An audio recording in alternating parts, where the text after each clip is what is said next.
All right. Hello, everybody. Stefan Molyneux from Free Domain. And we are out and about allowing the tiny little biplane vampires to feast on our flesh in the woods in Canada. Delightful. So I hope you're doing well. I have some questions that need to be answered, or I've asked people to give me questions, and here they are. This is on my X account at x.com/Stefan Molyneux. All right. Would you be willing to review my novel, formal, abductive argument for the existence of God being the best explanation for moral absolutes? It begins with the ought of adhering to what is true and rejecting what is false as morally real, and fortifies a personal source. Well, here's the funny thing. First of all, if you're going to ask me, and this is a bit of a nag thing, this comes from when I was a hiring manager, chief technical officer, director of marketing, and so on, and I would get resumes with typos in them, and I just toss them.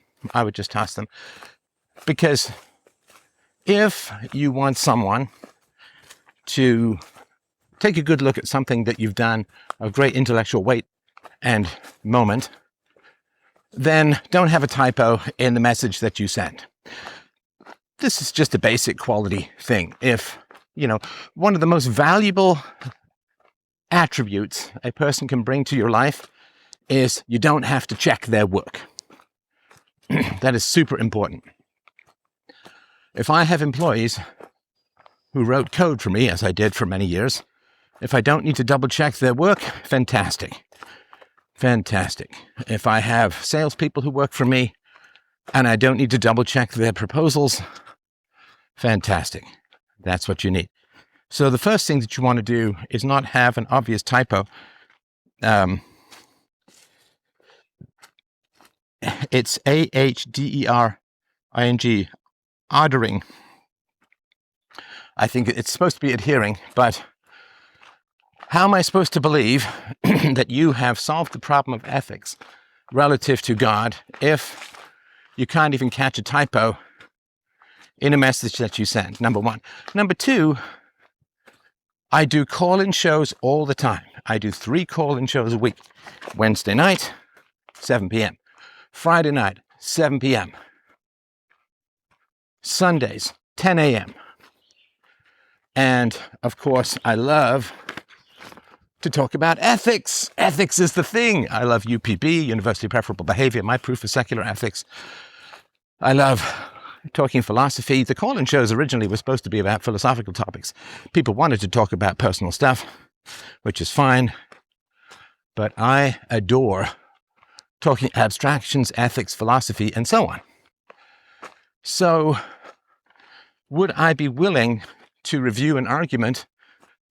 I have spent 21 years talking for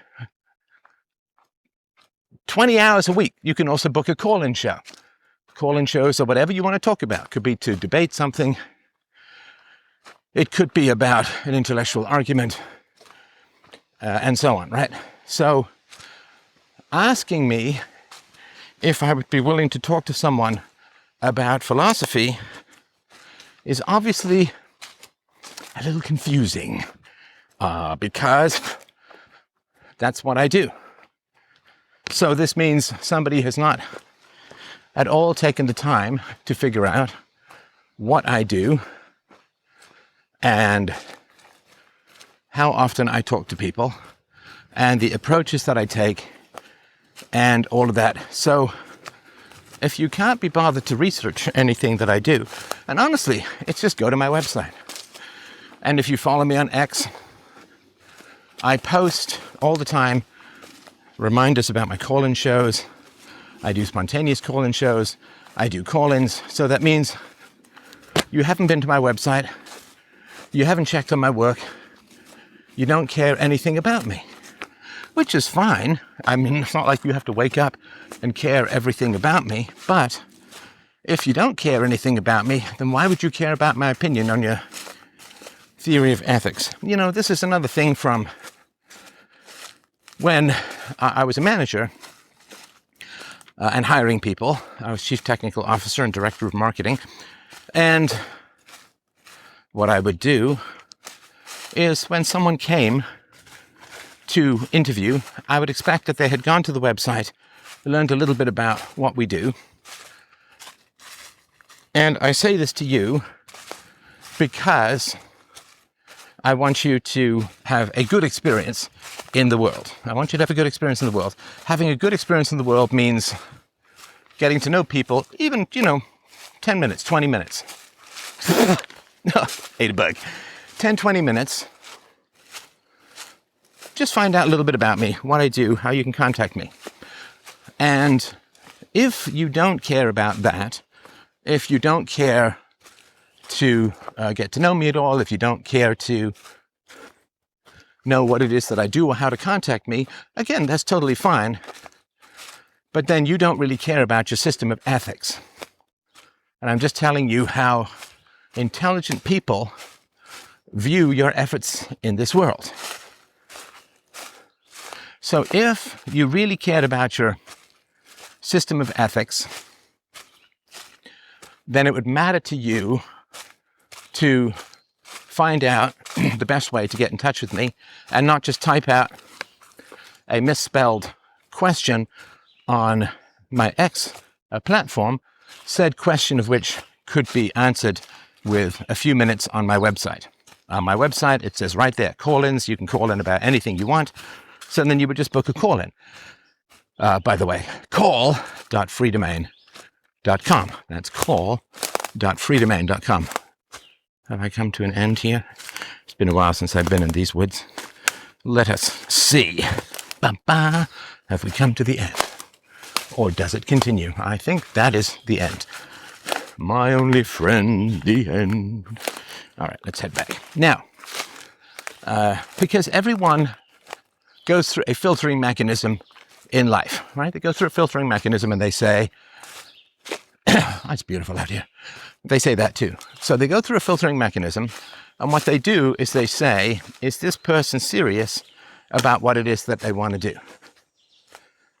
And if you have genuinely proven ethics, look, I'm not saying you haven't.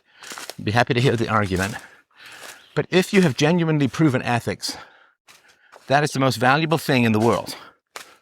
Honestly, like without a doubt, that is the most valuable thing in the world. If you have actually proven ethics.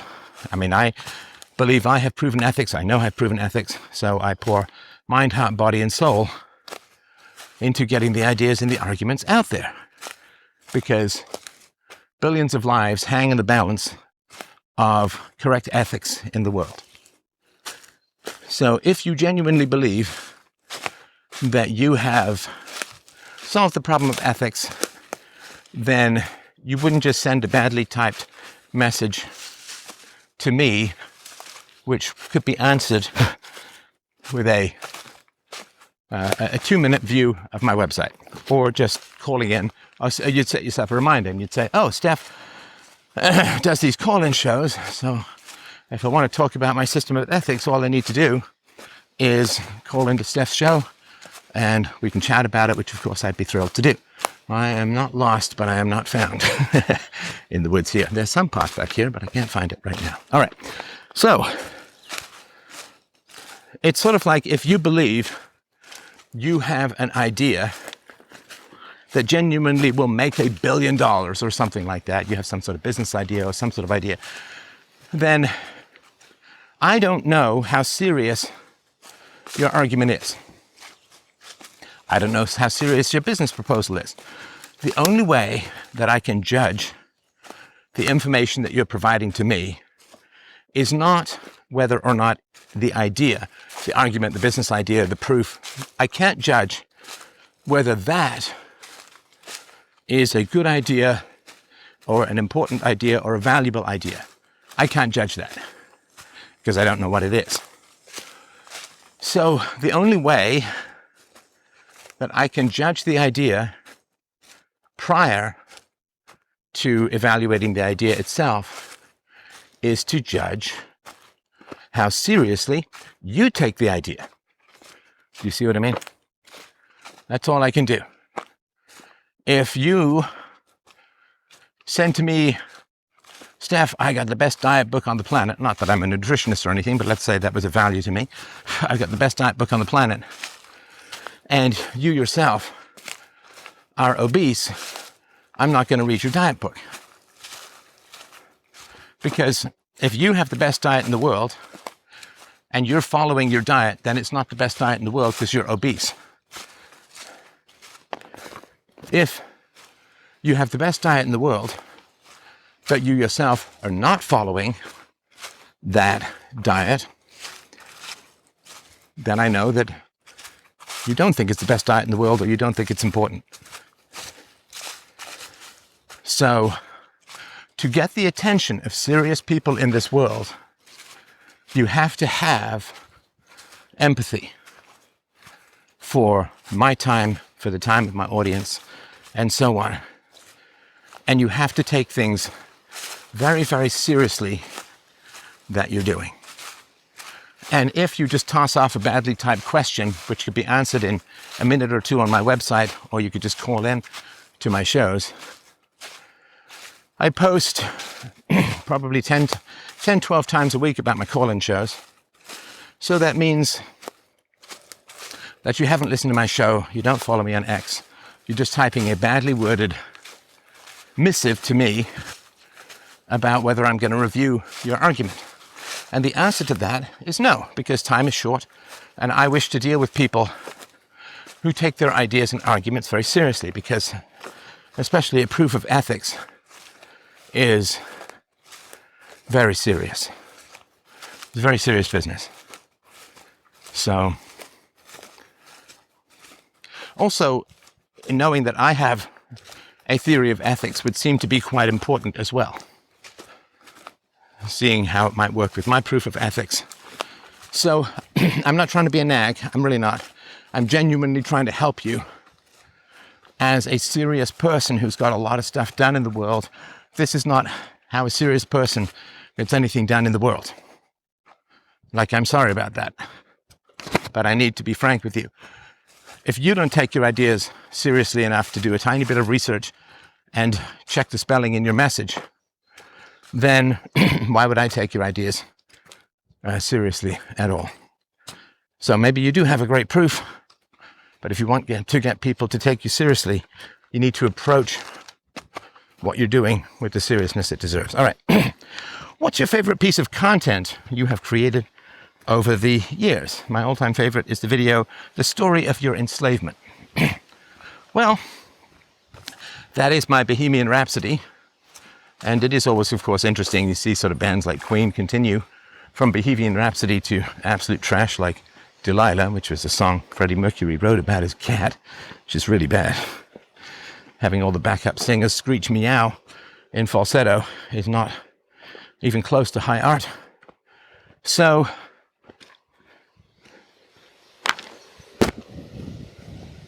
it's quite tragic. Do I go out here? Sorry, I lost my wind guard on the microphone here. Some of it fell off. And trying to find a tiny wind guard in the woods is not a productive use of human time.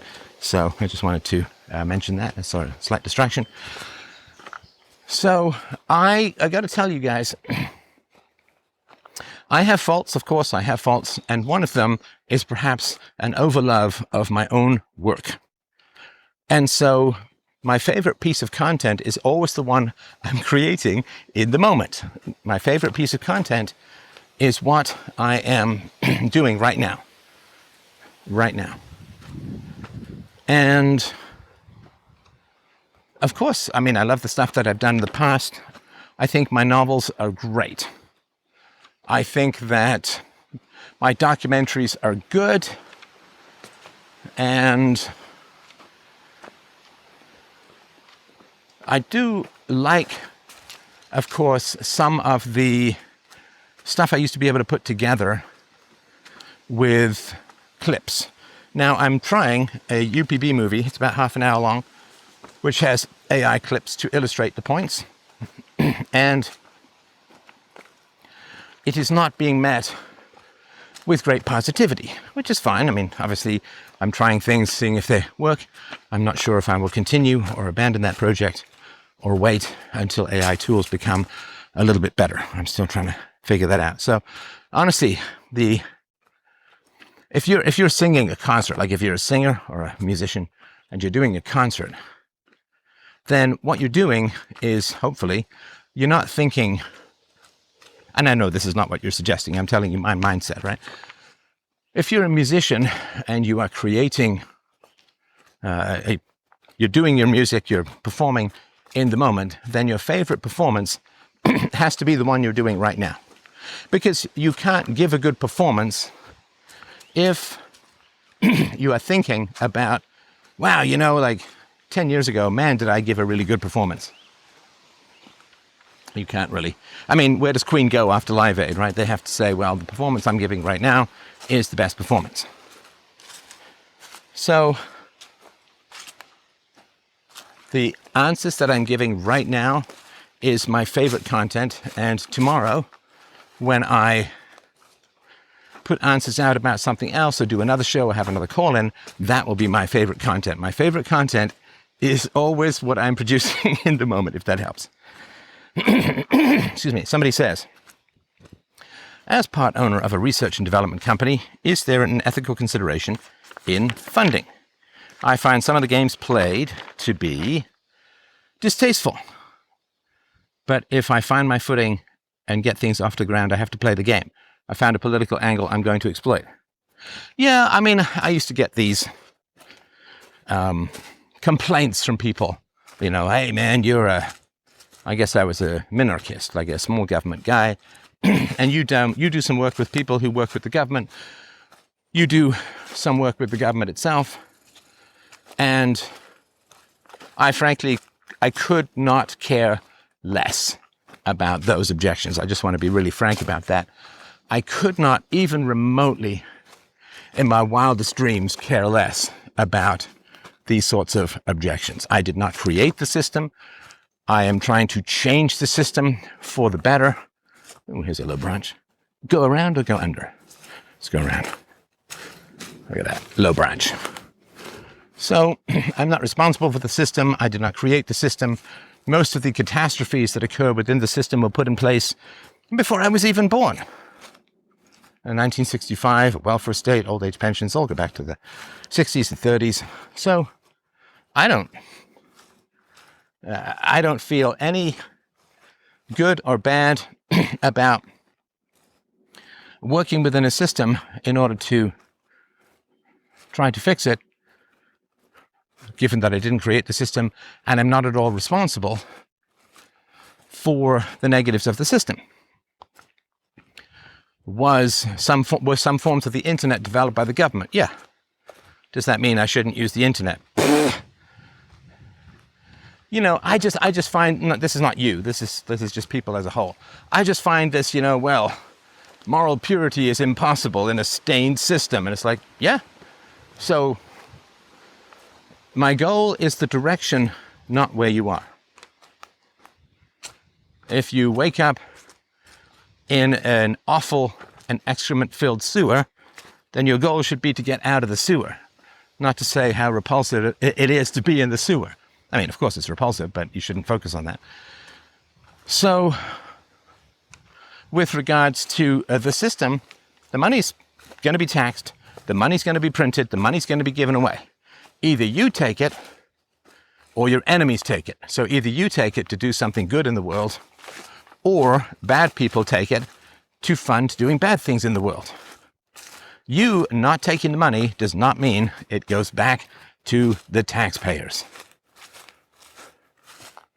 I mean, I remember many years ago, I was in a pretty corrupt business situation, and I had taken a monitor off-site to do some R&D, which was all fine. I didn't take it like it was. And then I parted ways in a pretty negative context in the business situation, and I kept the monitor. And I remember one of my friends saying, "Oh yeah, but you're really into property rights. You never gave that monitor back." I'm like, bro, this is like 0.00001% of what they unjustly took from me. The idea that, like, why don't you go nag them about all the things they did wrong rather than nagging me for hanging on to something like this, which is, like, not of value. So, I mean, compared to what was taken. So, yeah, it's, yeah, go and get the money and do good things with it and all of that. And don't trouble yourself, don't bother yourself. Now, this doesn't mean that you would necessarily want to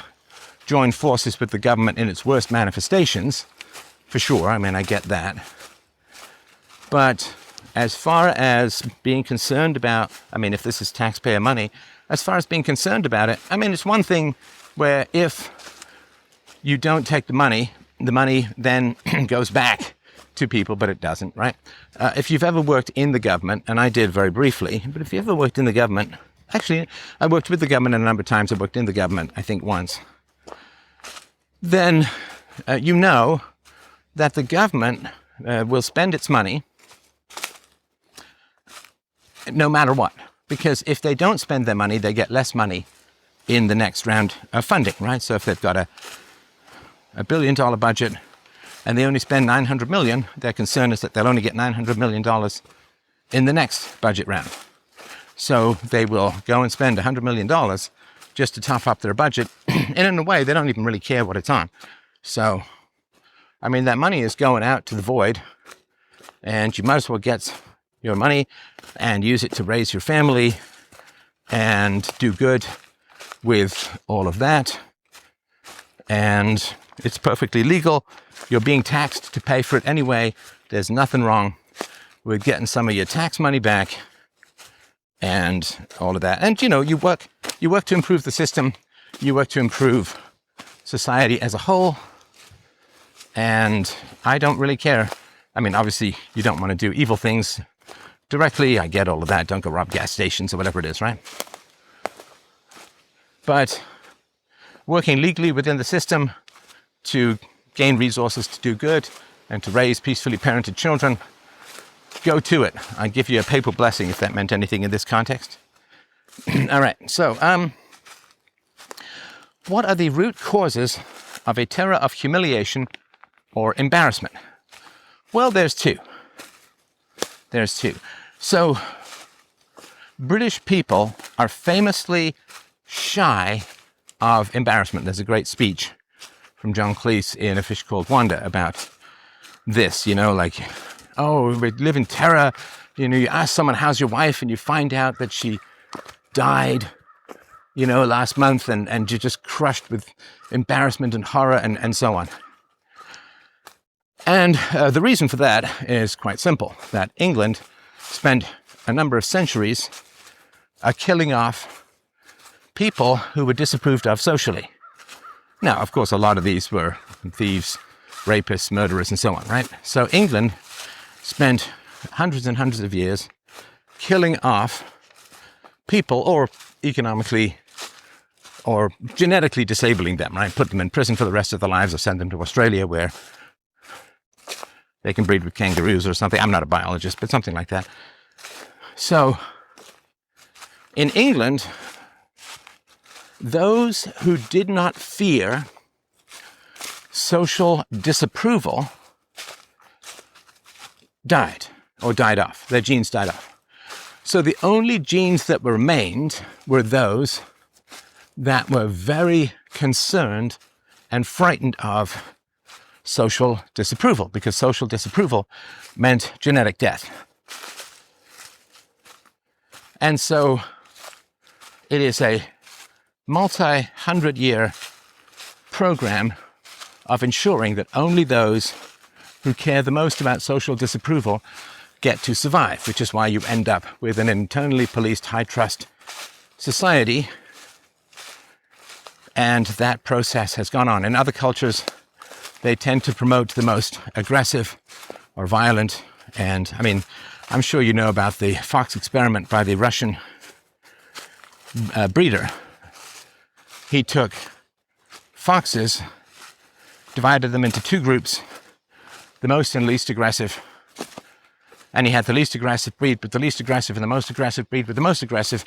And within a very short amount of time, a couple of generations, he ended up with tame foxes and crazy, aggressive pit bull style foxes. Right? It's not.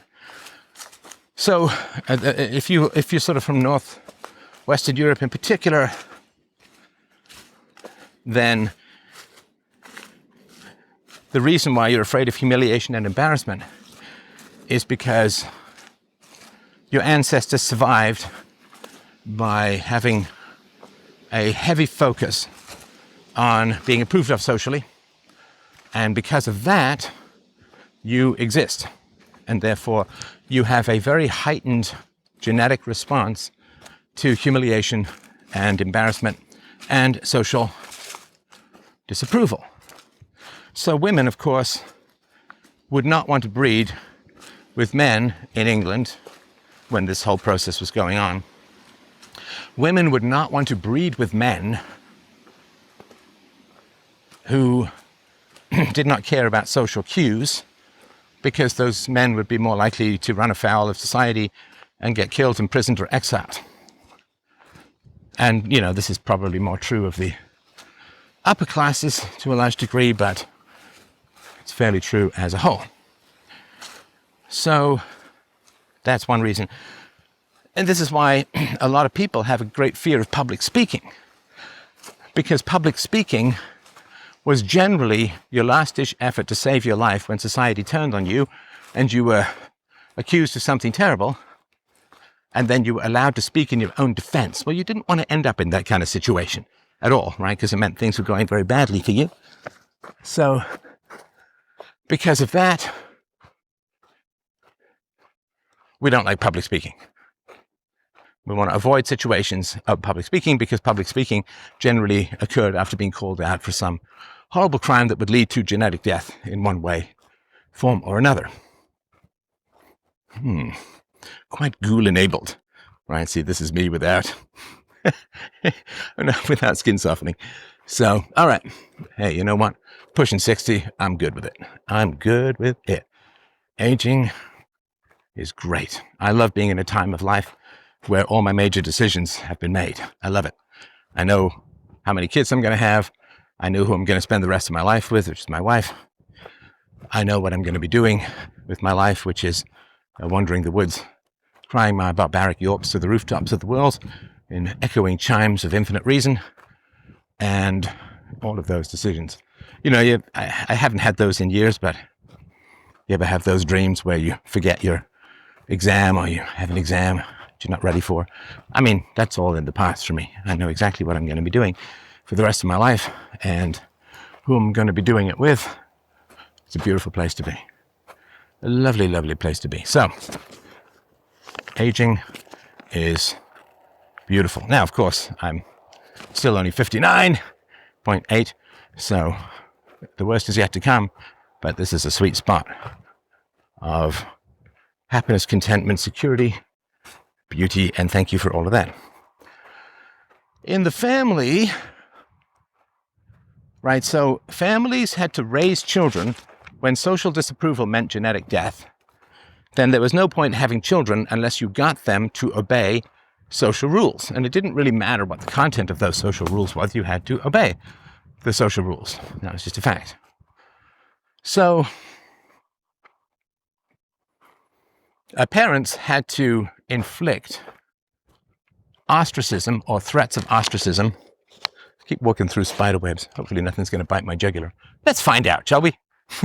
Maybe this is going to be found footage down the road. But parents had to inflict the threat of ostracism on their children. Otherwise, those children would grow up, break social rules, and it would be genetic death. And really, what's the point of having children if they themselves are not going to have children? Oh, how pretty, right? Lovely little spot. So, your parents have to shame and bully you, and that's it's all part of growing up and being British. I remember being at a friend's place, and he was playing a video game. His parents were in the room. He was playing a video game, and he pulled off this amazing move. And I quoted from Monty Python's Life of Brian. a guy steps off a bridge and is caught by space aliens and goes all over the universe, comes back, crashes, and walks away from the crash.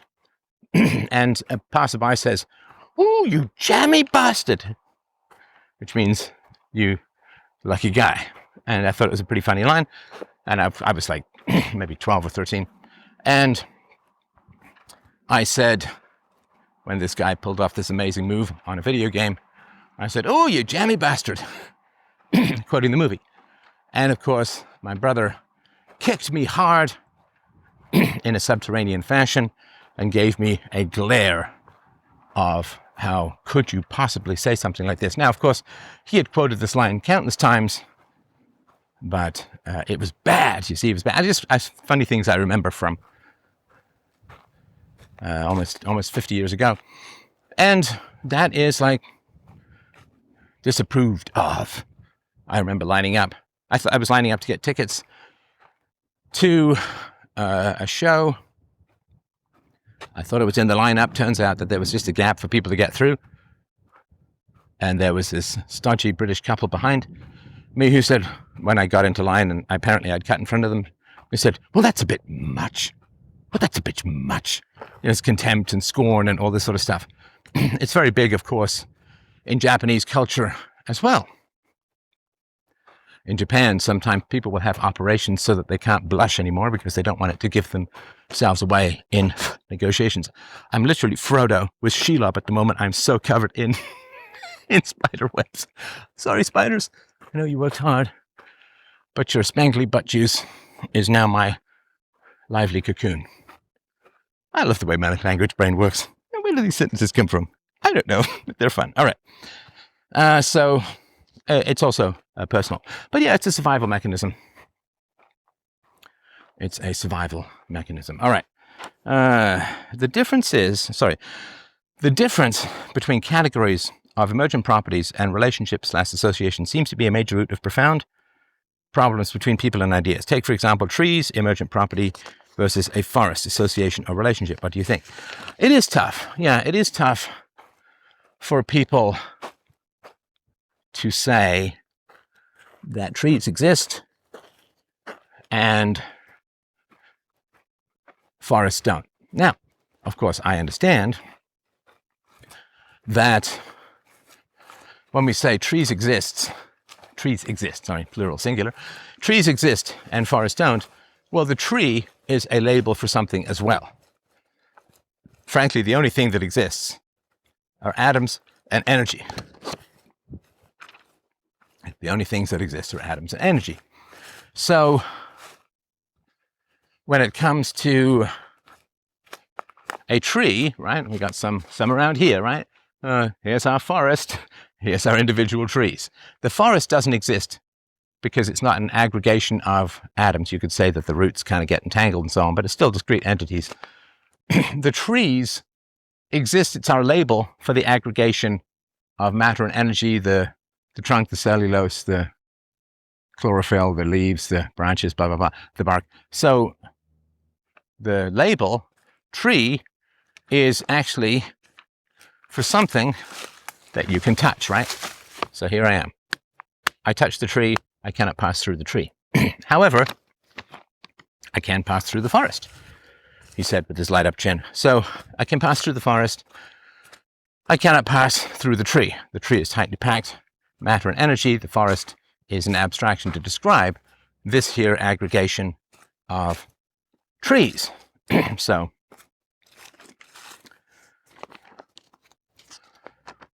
yeah, people do have a tough time with concepts don't exist. And that's because people live in concepts. They live in gods, they live in countries, they live in collectivizations of just about every kind.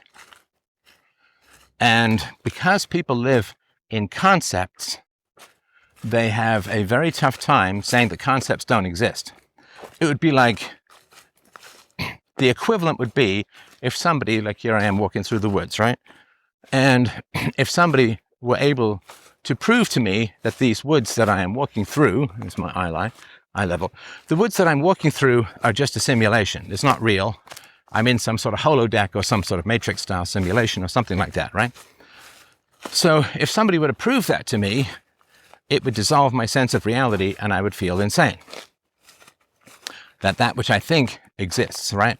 Like if I were to, here's my hand, here's the tree, right?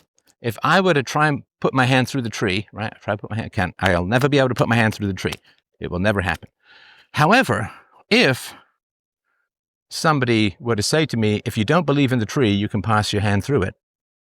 If I were to turn the tree from a thing, an object, to a concept, I can walk through the concept of a forest. There's nothing barring me. Even a tightly packed forest, I can cut my way through. I certainly have in the past. So if somebody were to say to me, but if you don't believe in the tree, you can put your hand through it, that would blow my gourd, man. And that would absolutely shatter my sense of empirical reality. It would be the equivalent to me of losing my mind. Because when you lose your mind, you see things that aren't there, and you don't see things that aren't there. You live in a hallucination. So if somebody were to prove to me that empirical reality was a hallucination, and that there were no properties outside of the mind that could not be changed by the mind, like a video game, right? You can make people fly, you can make people burrow, and so on, right? So if someone were to prove to me that I could walk through a tree if I disbelieved in it, that would have me feel insane. Because then the great danger would be that if the clipping problem, you ever have this where you fall through a map? In a video game, you look up and you see the map sort of flying away up. So if I could walk through a tree, or my hand could shimmer through a tree, if I didn't believe in the tree, then the great danger would be that I would stop believing in the ground. Then it would fall through the ground forever. I don't know what that would be, but I would be lost to the world. My genes would be lost to reproduction, etc., etc., etc. So people live in cloud castles, and they don't like to find out that these cloud castles aren't real, in the same way that you don't want to wake up and realize that your entire life has been a psychotic delusion. See, this is why I love what I'm doing in the moment, because this is fantastic stuff I'm explaining. So people live in concepts. They are patriotic to their countries. Countries don't exist. You can walk through a country, right? They cheer on their sports teams. The people exist, but loyalty to the sports team is just a accidental geographic proximity. Go Lakers. So they worship gods. Gods do not exist. They worship saints. They worship popes, as if the popes have a magical connection to the ultimate AI of God, which they don't, of course. So people live. And also they say, you do for family. You do for family. My family is the best. Everything is for the family. Honor thy mother and thy father. Well, mother and father are concepts. We don't honor concepts. We honor individuals. We don't honor people for being mothers or fathers. We honor people for their virtues, which is, of course, it overlaps. There are mothers and fathers who are very virtuous. There are people who aren't mothers or fathers who are stone evil. So there is some overlap, but it's not one-to-one. So bad people want you to worship concepts, because then they don't have to actually be good, right? So somebody who's a bad entrepreneur will say, the government should give money to entrepreneurs because that's a category. But some entrepreneurs are very bad. Most are not great because most businesses fail. So people want to create concepts, abstractions, and then have you worship those abstractions. And then they inhabit those abstractions and they get the splash damage worship from inhabiting those abstractions. So, teachers and bosses and parents will say things like, don't be disrespectful. You owe me respect. It's like, no, I don't. I owe you nothing but justice. I owe you justice. If you do actions worthy of respect, I owe you respect. if you do actions worthy of contempt, I owe you contempt. And I always pay my bills, both credits and debits. So people will say, well, I'm a teacher. You should respect me because of the category teacher. And it's like, nope. No, I won't do that. I will never do that.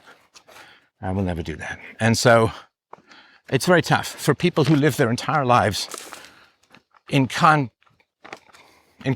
in abstractions, and things that don't exist and are just used to manipulate them. If you say those things don't exist, they feel like they're losing their minds. And in a way they are. They're losing their mindlessness. They are waking up to NPCs. They're NPC'dom, which is very tough. All right, gosh, it's already been 40 minutes. Why do people constantly join team-based sports, soccer, basketball, hockey, video games, just to be selfish? Even bashing or insulting teammates when losing instead of being uplifting and inspiring are countered by being positive. Hand's getting a little tired here. Let me just raise this up a little so I don't have to raise my arm quite so much. The mechanics of philosophy are essential. I like team-based sports. I mean, I'm just telling you whether that's a preference or a prejudice remains to be seen. But yeah, I like team-based sports myself. And let's try this way. Team-based sports is how we evolved. So when you look at people's makeup, you don't look at them as if we have no genetic history or filtering history. So why do sports exist? Sports exist to train people for war. And not just the people who are playing the sports, but everyone else. You're supposed to cheer as magically, universally good the people who you are in physical proximity to, right? My tribe's warriors are magnificent, wonderful, great, and virtuous, and the other tribe's warriors are terrible and evil and wretched and malevolent and so on, right? Sorry. Hoisting around here. It's like flying through just a floating leaf. Oh, and a butterfly. Baba yai, as my daughter used to say. So sports is training for hunting and war. Right, we understand all of that, right? So why do people,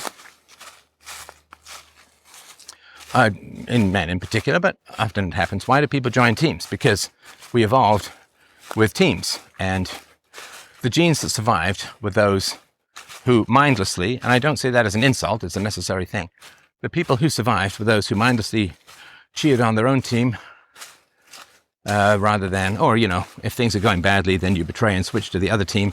Women do this a lot, which is why women, when they feel that their men are losing, which is currently the case in the West, women as a whole start to shift their sympathies towards the invaders so that they will survive the decimation of their own males and be able to reproduce with the invaders, right? So women have to switch loyalties on a dime, or, of course, to put it my usual other way, women who refused to switch loyalties did not survive. Their genes did not survive.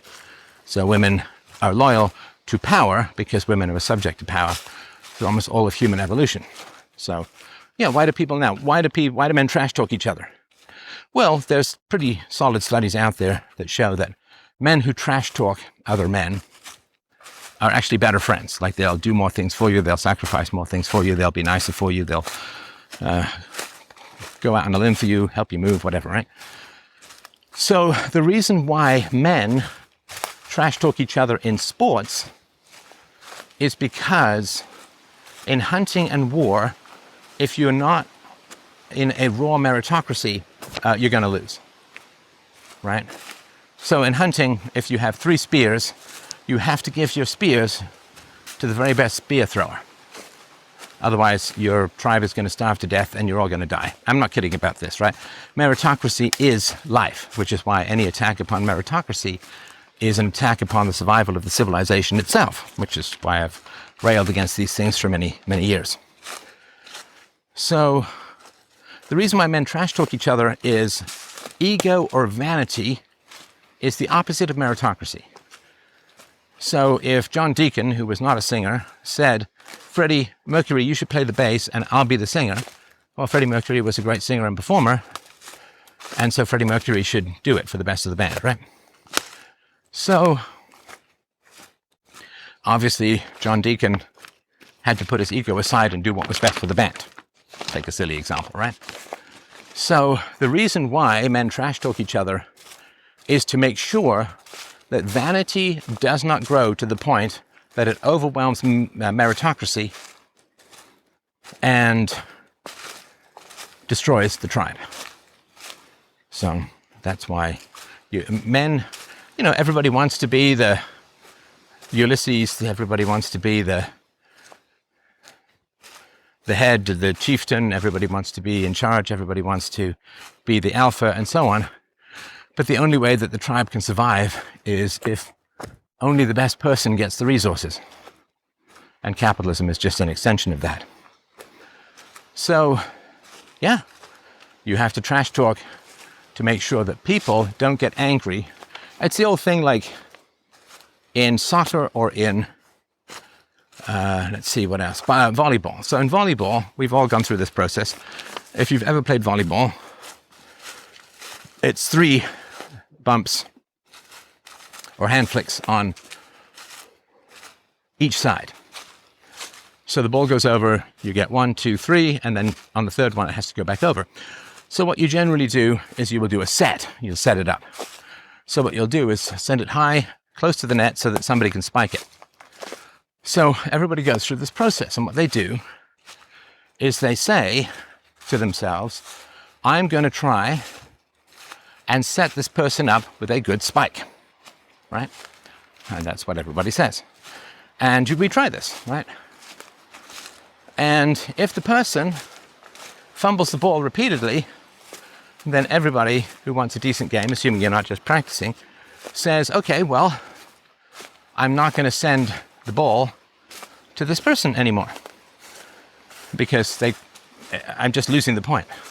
So instead of setting it up 1, 2, 3, I'm just going to send it back over the net.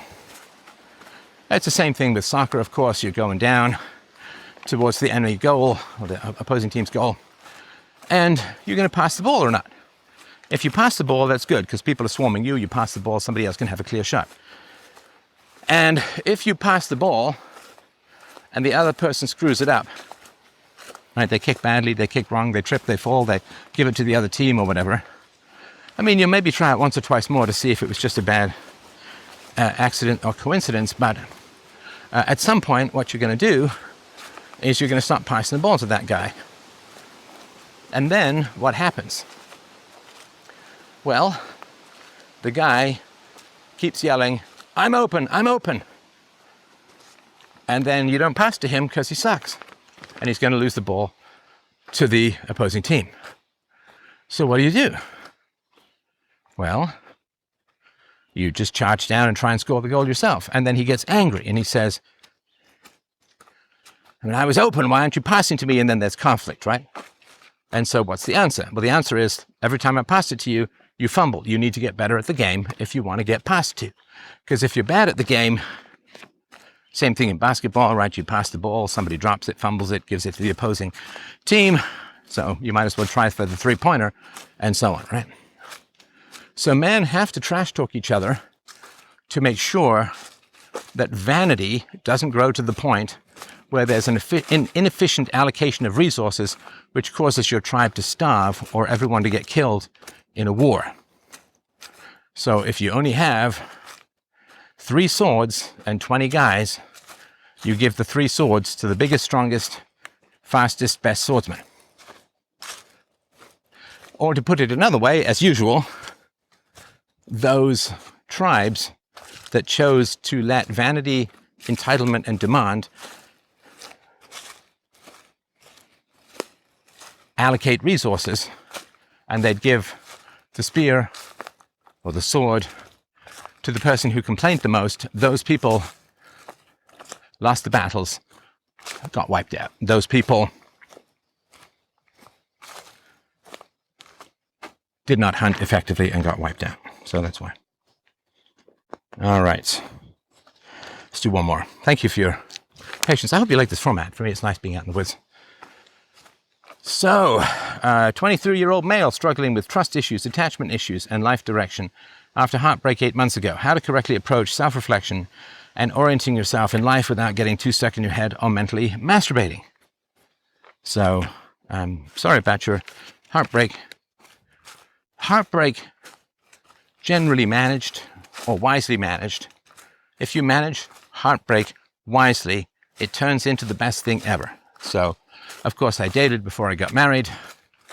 My wife didn't, of course. I rescued her from the nunnery. But I dated before I got married. And, of course, when a relationship didn't work out, I thought it was a bad thing.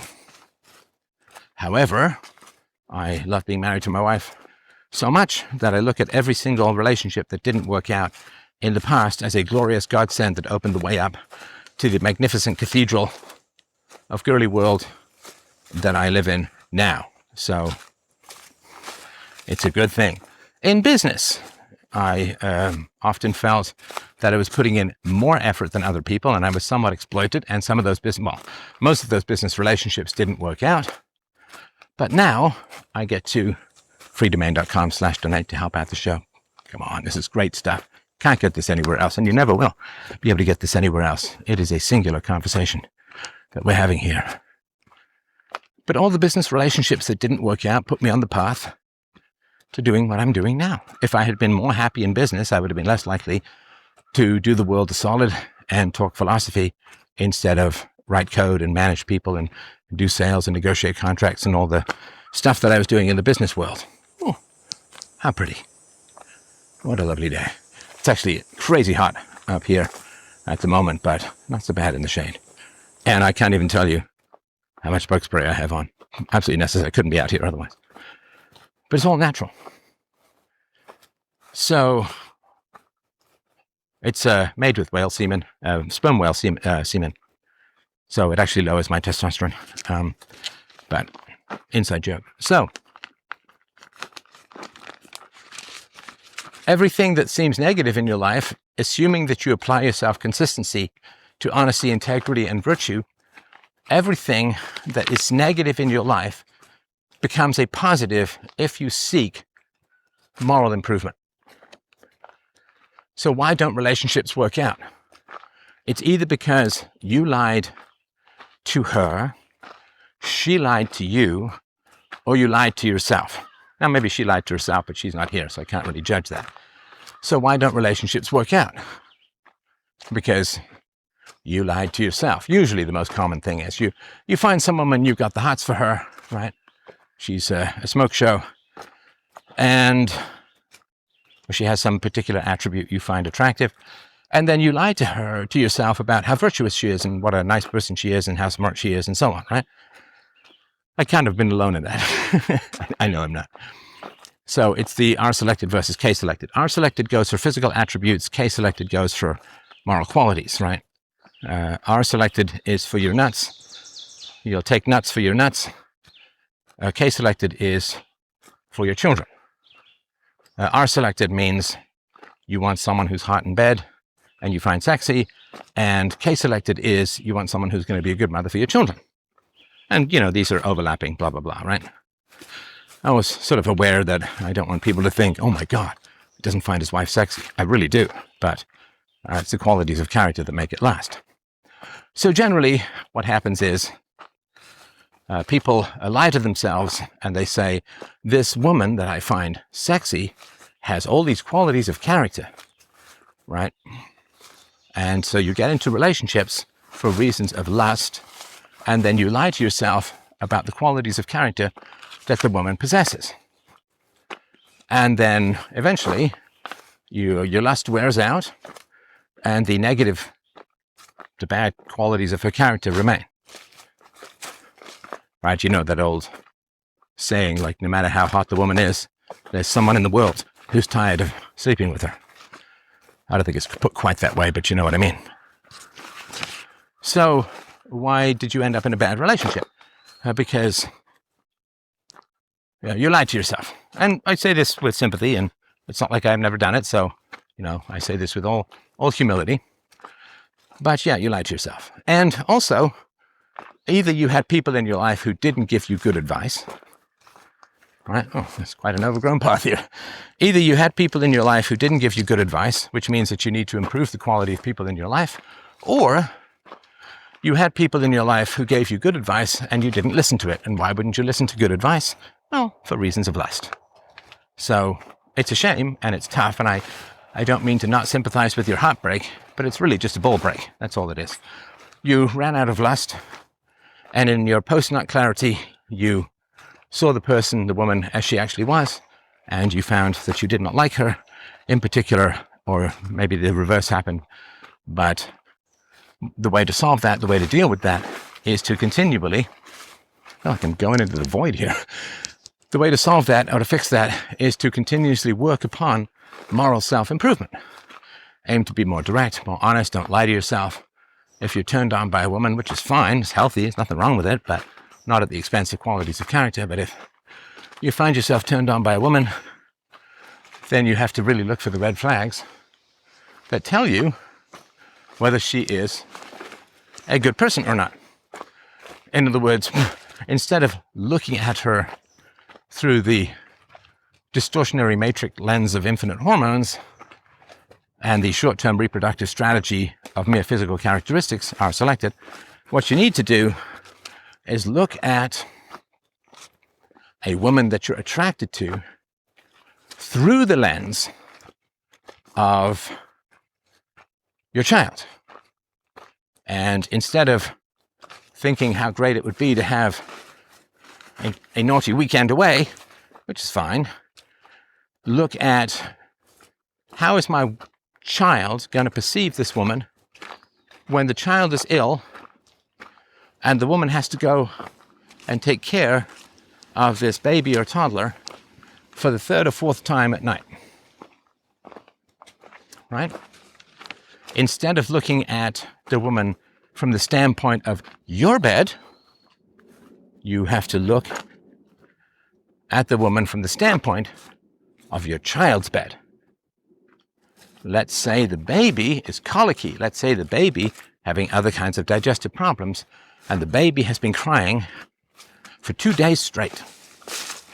Is the woman going to be impatient and angry and so on?